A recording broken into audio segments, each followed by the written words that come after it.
Jazakallah khair, mumtaz. Tama po. So si San Tomas 1226 to 1274, isa sa pinakamahalagang pilosopo.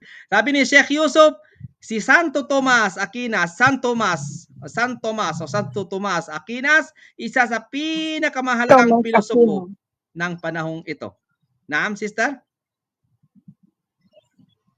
Wala po, Thomas Aquinas. Opo, San Tomas Aquinas. Naam. Si San Tomas Aquinas po, isa siya pinakamahalagang pilosopo ng panahong ito.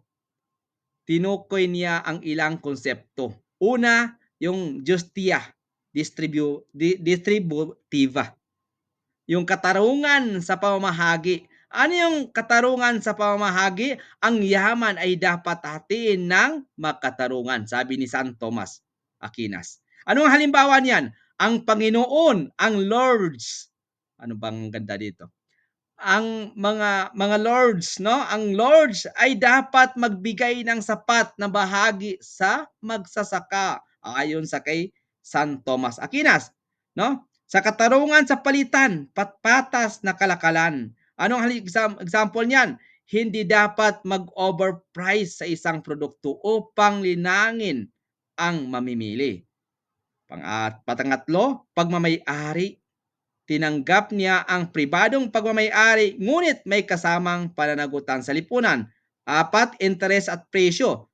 Tinuligsa ang sobrang interes sa pagpapautang ngunit kinikilala ang makatarungang kita. No? Ayon sa kay San Tomas Aquinas, sa gitnang panahon po sa Middle Ages, hindi pa hiwalay ang ekonomiya sa iba't ibang larangan tulad ng filosofiya, etika at politika.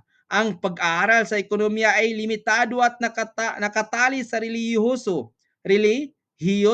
at etikal na pananaw. Anong halimbawa niyan? Ang halimbawa na may bigay natin dyan ay kung ang isang negosyante ay naningil ng labis na tubo, hindi ito tinitingnan bilang economic issue lamang, kundi bilang moral issue rin. Khulasatul kalam, ang ekonomiya noong Middle Ages ay nakasentro sa feudalismo at agrikultura. Ang simbahan ang may hawak ng kontrol sa edukasyon at pananaw sa ekonomiya. Si San Tomas Aquinas ang pangunahing naglatag ng idea tungkol sa katarungan sa pamamahagi at palitan, pati na rin sa usapin ng interes at pagmamay-ari. Ang mga kaisipang ekonomiko noong ay nakaangkla sa moralidad, sa filosofiya at sa relihiyon at hindi pa nagsasarili bilang hiwalay na agham.